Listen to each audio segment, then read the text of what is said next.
Powder River Basin, Wyoming. October, 1891. The cottonwoods along the dry creek beds had surrendered their last yellow leaves, and the wind had a new edge to it, a promise of the bitterness to come. On a small plot of land miles from the nearest neighbor, Ferenc Kalai was doing something no one had ever seen before. He was building a house out of iron. Not a sod house reinforced with scrap. Not a cabin with a metal roof, but the house itself. It was a perfect cylinder, 20 feet long and 10 feet in diameter, lying on its side like a colossal fallen log. It was made from 3 massive sections of a salvaged steam boiler, its thick iron plates curving into a shape that belonged on a locomotive, not a homestead. The clang of his riveting hammer echoed across the brittle prairie grass, a strange, industrial sound in a land of saws and axes. Orville Goss, a rancher whose land bordered Callie's, reined in his horse, watching the Hungarian immigrant work. Goss was a man made of leather and certainty, his opinions hardened by 2 decades of Wyoming winters. He shook his head, a gesture of both pity and contempt. "That's the damnedest fool thing I've ever seen," he said to his foreman, Silas Putnam, who sat on his horse beside him. "He's building a coffin, not a home." Silas nodded. "Jedediah Crane was by yesterday, says the man's crazy, thinks he's building a steam engine to plow the whole basin." Goss snorted. "He's a boiler maker, they say. Well, this ain't Hungary, this is Wyoming. Iron draws the cold. It'll sweat on the inside and fill with damp rot. His children will be sick before Christmas. That madman is building a tin box to freeze his family in." The judgment spread through the sparse community like a grass fire. The strange structure was known as Calais Folly, or the Iron Pot. Men who understood the brutal logic of a Wyoming winter, the way green timber shrinks and opens gaps to the wind, the way a fire dies to embers by 3 a.m., leaving a killing cold to seep into the bones, knew that wood was the only answer. Wood held the memory of warmth. Iron was a conduit for the frost. They saw Ferenc Kalai, with his quiet demeanor and strange accent, not as an innovator, but as a fool who was about to learn a lesson that the high plains taught with lethal efficiency. What did this Hungarian boilermaker understand about thermal radiation that a generation of seasoned frontiersmen had missed? What secret was held within the sealed, curved plates of his iron home that would defy everything they knew about survival? The answer would come, but it would be delivered by a winter so savage it would be spoken of for 50 years. Before we witness that trial by ice and the vindication it brought, I want to invite you to subscribe to this channel. The story of Ferenc Kalai is more than just a tale of survival. It's a masterclass in physics, hidden in plain sight. I promise that by the end of this account, you will understand the profound difference between conduction, convection, and radiation, and why one man's strange idea redefined what was possible. If you've ever wondered how Old World knowledge solved New World problems, leave a comment below telling us about a traditional technique you admire. If Ferenc Kalai was not a carpenter, he did not understand the intricate joinery of a dovetail corner or the proper way to hew a log so it would shed water. He was not a farmer, attuned to the rhythms of the soil. His hands were not shaped by the axe or the plow, but by the forge and the riveting hammer. Back in the Austro-Hungarian Empire, he had been a master boilermaker for the state railway. His world was one of fire, pressure, and the absolute integrity of a sealed vessel. He understood the immense power of steam, an energy that could drive a 100-ton locomotive or, if its container was flawed, level a building. He worked with calipers and pressure gauges, his mind accustomed to calculating the tensile strength of steel and the shear force on a rivet. And his life's work was the creation of shells designed to contain immense heat and pressure without fail. When he arrived in Wyoming with his wife Ilona and their two young children, Laszlo and Zsofia, it was with the promise of land and a new life.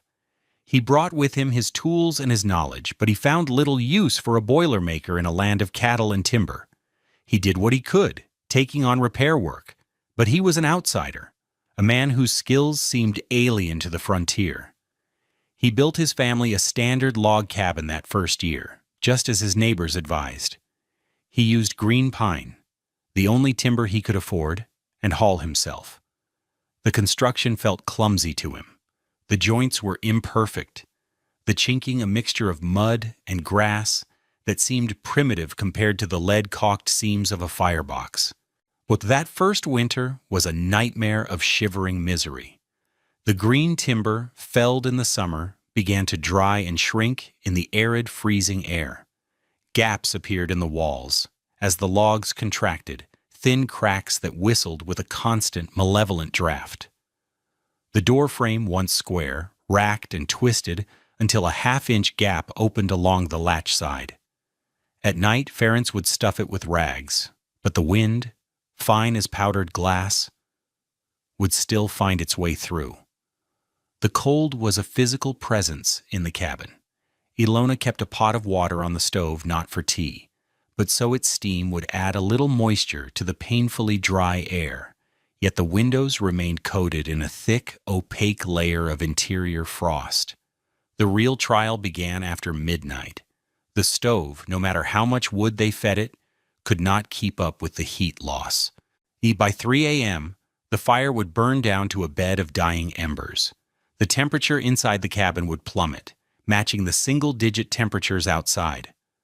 The family slept in their coats, huddled together under every blanket they owned. Little Zsofia developed a persistent, rattling cough that terrified Ferenc and Ilona. They were losing. The house was not a shelter, it was a sieve, and the warmth was draining out as fast as they could create it. Ferenc Kalai, the man who built vessels to hold 200 pounds of steam pressure per square inch, had built a home that couldn't even hold a whisper of warmth. The failure was personal, professional, and profound. The problem wasn't the cold. The problem was the container. His neighbors faced the same struggle, but they saw it as the natural order of things. Orville Goss burned through 20 cords of wood each winter, his 2 large stone fireplaces roaring day and night. Still, his wife complained that the floor was so cold it made her ankles ache, and they draped heavy quilts over the doorways to their sleeping quarters. The issue was universal in the Powder River Basin. The conventional log cabin, the symbol of frontier resilience, was a thermodynamic failure. Its primary enemy was air infiltration. A standard 20 by 30 foot cabin had over 600 linear feet of joints between the logs. Even with the best chinking, the shrinkage of green wood created thousands of tiny gaps. These gaps allowed for massive air exchange. Cold, dense exterior air would push its way in through low cracks, while the precious, warm, buoyant air from the stove would escape through high cracks. It was a constant, an invisible cycle of loss. On a windy day, the entire volume of air inside a cabin could be replaced every 20 to 30 minutes. This meant the stove wasn't just heating the cabin, it was attempting to heat the entire state of Wyoming, 1 cubic foot at a time. Furthermore, wood is an insulator, not a conductor. The heat from the stove warmed the air around it through convection, and this warm air would rise to the ceiling, where it would quickly leak out. The walls themselves, just a few feet from the fire, remained cold to the touch. The heat was concentrated in one spot, creating a pocket of warmth in a sea of cold. To be warm, you had to be next to the fire. To be anywhere else was to be cold. This fundamental inefficiency was accepted as an unavoidable hardship, a price of admission for living in such an unforgiving landscape. Ferenc, however, saw it not as a hardship to be endured, but as an engineering problem to be solved. His mind, trained in the logic of sealed systems, rejected the leaky, inefficient wooden box. He needed a vessel.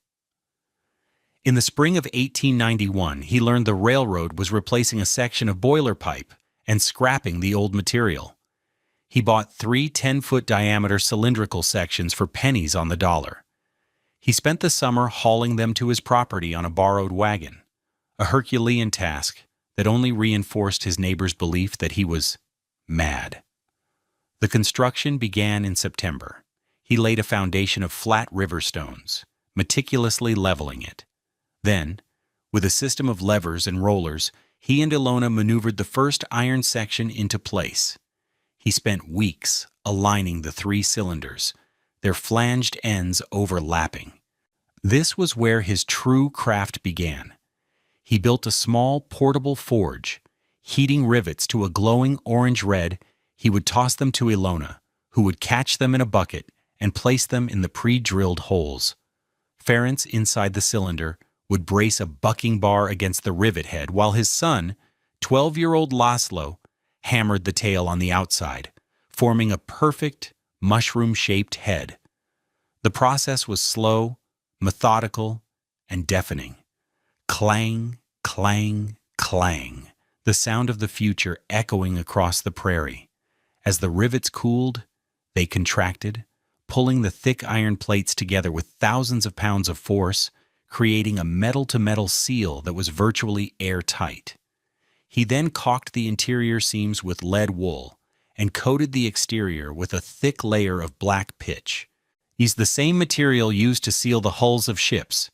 He cut 2 openings, one for a heavy, insulated door he built from laminated wood, and one for a small, double-paned window he had ordered from Cheyenne. The floor was thick planking, laid over a bed of sand and gravel inside the lower curve of the cylinder.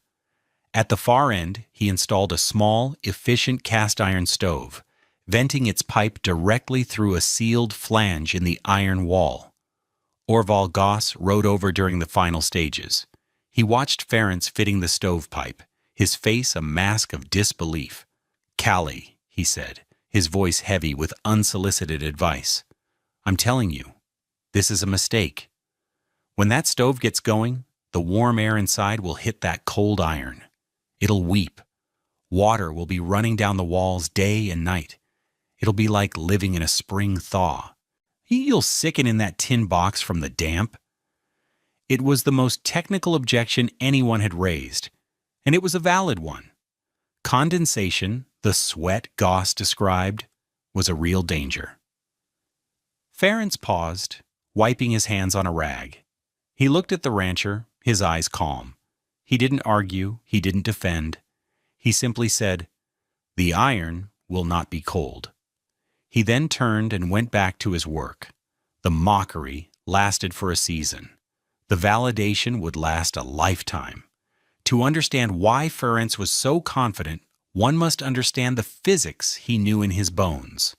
A traditional cabin is warmed primarily by convection.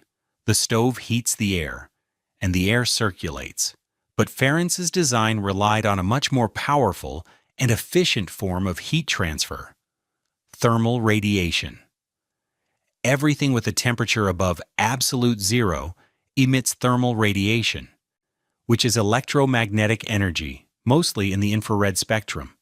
It's the heat you feel from the embers of a fire, even when the air between you and the fire is cold. Ferenc's stove did 2 things. Yes, it heated the air in the cylinder via convection, but more importantly, it radiated heat in all directions. The interior surface of the iron shell absorbed this radiant energy directly. Iron is a superb conductor of heat. Unlike wood, which resists heat transfer, the iron welcomed it. The heat absorbed from the stove quickly spread throughout the entire metal structure. The floor, the walls, the ceiling, the entire 600-square-foot surface of the cylinder became one single, massive, low-temperature radiator. The iron shell, warmed to 75 or 80 degrees Fahrenheit, then radiated that gentle, even heat back into the living space. Anyone and anything inside the cylinder was constantly bathed in this mild infrared energy. It didn't just heat the air, it warmed the furniture, The bedding, the people themselves. It was the difference between standing next to a single hot bonfire and standing in the center of a room where every wall is a warm, gentle sun. This addressed Orville Goss's concern about condensation. Condensation forms when warm, moist air comes into contact with a surface that is below the dew point temperature. In a log cabin, the interior walls could easily be 30 degrees, causing moisture from breathing or cooking to freeze on them instantly. But in Ferentz's design, the interior wall was the source of heat itself. Because the iron shell was kept warm by the stove's radiation, its surface temperature never dropped to the dew point. The sweat Goss predicted could not form. Furthermore, the cylinder shape was geometrically perfect for conserving heat. Of all three-dimensional shapes, a sphere has the lowest surface area to volume ratio. A cylinder is the next best thing. For the 1,570 cubic feet of living space it enclosed, the iron house had the minimum possible exterior surface area through which heat could be lost to the outside world. A rectangular cabin of the same volume would have had at least 20% more surface area, meaning 20% more area for heat to escape. And finally, the most crucial element, it was sealed. Ferentz had spent his life building vessels to contain invisible high-pressure steam. Containing low-pressure, warm air was child's play. His riveted, caulked, and pitched seams allowed for virtually zero air infiltration. The only air that entered or exited was through the stovepipe during combustion, or when he deliberately opened the door. He was heating one volume of air and keeping it. His neighbors were trying to heat a river of it. The first snows came in November, light and picturesque. The cylinder was comfortable, requiring only a small fire in the evenings. Then, in the second week of January, the sky turned a milky, ominous gray, and the wind began to howl from the north. A ground blizzard descended on the Powder River Basin. It was not a storm of heavy new snow, but a relentless, horizontal assault of existing snow, scoured from the plains and driven by winds that gusted to 60 miles per hour. The temperature plunged to 25 degrees below zero and stayed there. For 14 days, the world disappeared into a churning, white chaos. Visibility was often less than 10 feet. Drifts piled up against barns and houses, burying fences and sealing doors. It was a siege. Inside Orville Goss's spacious ranch house, the fight for warmth was a losing battle. He and Silas kept the two great fireplaces roaring, feeding them logs every hour. The heat blasted out a few feet, but the rest of the large main room was frigid. A bucket of water left 10 feet from the hearth froze solid. Frost, thick as sheep's wool, grew on the nail heads in the walls, miniature monuments to the cold that was seeping through the timber. They lived in a small, huddled circle of heat. Wrapped in blankets, their world shrunk to the immediate vicinity of the fire. The contrast inside Ferenc Callie's iron cylinder, just 2 miles away, was absolute. The wind shrieked over the curved shell. Unable to gain purchase, its sound muffled by the thick iron. Inside it was quiet. The small stove glowed with a modest fire, consuming a fraction of the wood Goss was burning. The air was warm. Not hot, not stuffy, but uniformly, pleasantly warm. Ilona sat at her small table near the window, mending a shirt by the gray daylight, her fingers nimble and warm. The children, Laszlo and Zsofia, were not huddled by the fire. They were playing a game with carved wooden animals on a blanket spread across the wooden floor in the center of the room. The air smelled faintly of the bread Ilona had baked that morning. The temperature inside held steady at 68 degrees.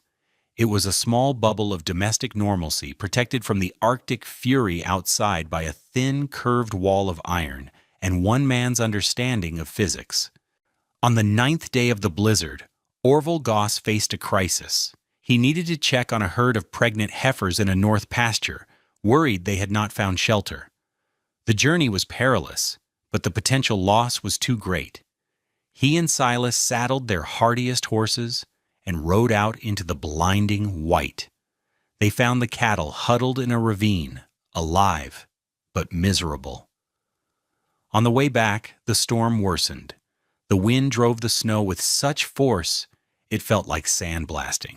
Goss's horse, struggling through a hidden drift, stumbled and came up lame, its front leg buckling.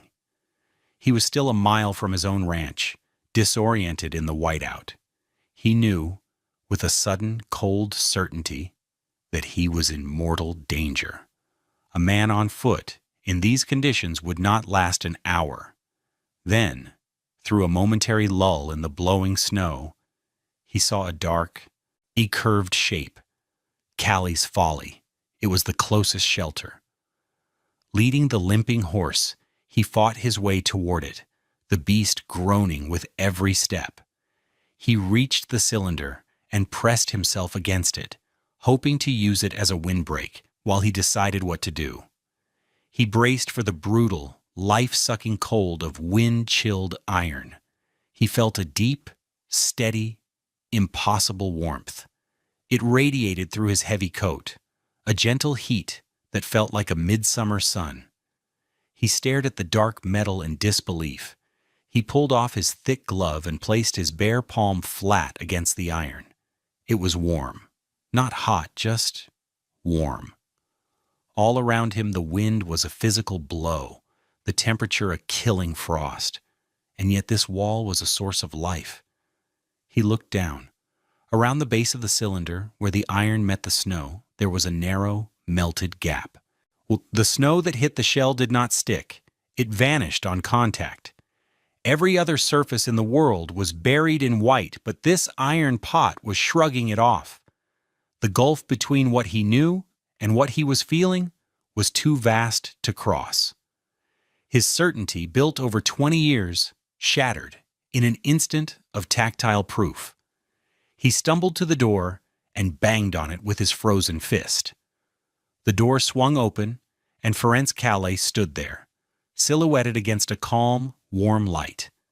The air that flowed out of the cylinder was like a breath from another season.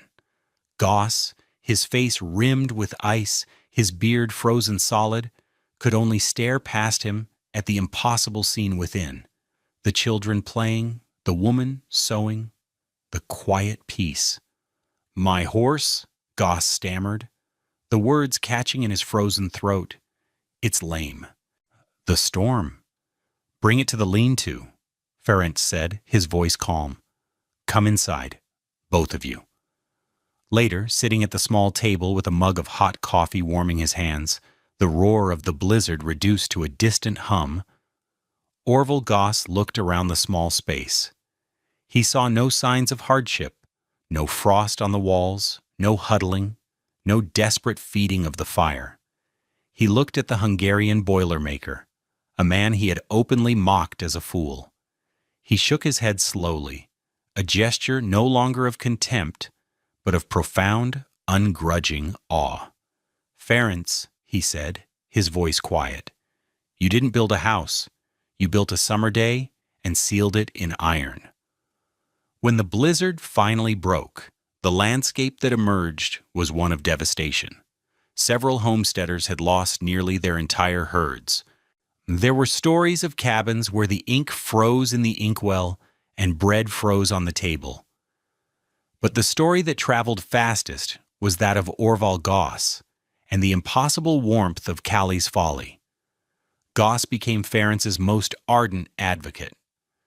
That spring, he paid Ferenc to help him construct a smaller iron cylinder to serve as a calving shed, to protect newborn livestock during late-season storms. By the following autumn, 3 more families had built their own versions, salvaging materials from the railroad and seeking Ferenc's quiet guidance. He never asked for payment, sharing his knowledge of riveting and sealing as freely as his neighbors had once shared their skepticism. The most powerful validation came from an unexpected source. Dr. Eris Thorne, the region's only physician, was making his rounds the following winter. He noticed a remarkable trend. while nearly every family he visited had children suffering from the usual winter afflictions, croup, bronchitis, chest colds. The Calais children were perfectly healthy. He had visited their iron home and was stunned by the quality of the air. It was warm, yes, but it was also dry and draft-free. He concluded that the sealed dwelling, free from the damp rot of a sweating cabin and the constant influx of frigid, lung-shocking drafts, was a significantly healthier environment. He began recommending the design to his patients, framing it not as a matter of comfort, but of public health. The tin box was, in fact, the healthiest home in the basin. The frontier innovation of Ferenc Calais was a direct echo of modern building science. Decades before terms like airtight building envelope or thermal mass entered the lexicon, he had intuitively grasped the core principles. His sealed boiler shell was a near-perfect barrier against uncontrolled air leakage, the primary goal of modern energy-efficient construction. His use of the iron itself as a radiant heater anticipated the comfort and efficiency of modern radiant floor and wall systems. He had created a high-performance home a century ahead of its time. There is a deep and satisfying logic to the universe. Sometimes, the solution to one problem contains the blueprint for solving another, entirely different one. Ferenc Calais had spent his life mastering a specific challenge: how to build a container that could safely hold the explosive, expansive energy of steam. He learned that the strongest shape was a curve, the most reliable joint was a rivet, and the most integral quality was a perfect, inviolable seal. He brought that knowledge from the industrial heart of Europe to the vast, empty plains of Wyoming. There he faced a new challenge: not how to hold energy in, but how to keep a different kind of energy, the life-sapping energy of the cold, out. And he discovered a beautiful truth: the shape that holds pressure holds warmth. The very same principles of structural integrity that contained the power of a locomotive were perfectly suited to protecting the quiet, precious warmth of a family. The vessel built for industry became a vessel for life. Thank you for joining us for this story of ingenuity and survival. If you found the science behind Callie's folly as fascinating as the story itself, please like this video and subscribe for more tales of hidden history. And for our next conversation, comment below. What modern technology do you think owes a debt to a forgotten frontier innovation? The content of this video is for educational and storytelling purposes. It presents a fictionalized narrative inspired by historical building practices and scientific principles. The characters, names, and specific events depicted are products of creative reconstruction. Any application of historical techniques to modern construction should be undertaken only after consulting with qualified professionals and in accordance with all current building codes, safety standards, and regulations. This video does not constitute professional, technical, or legal advice.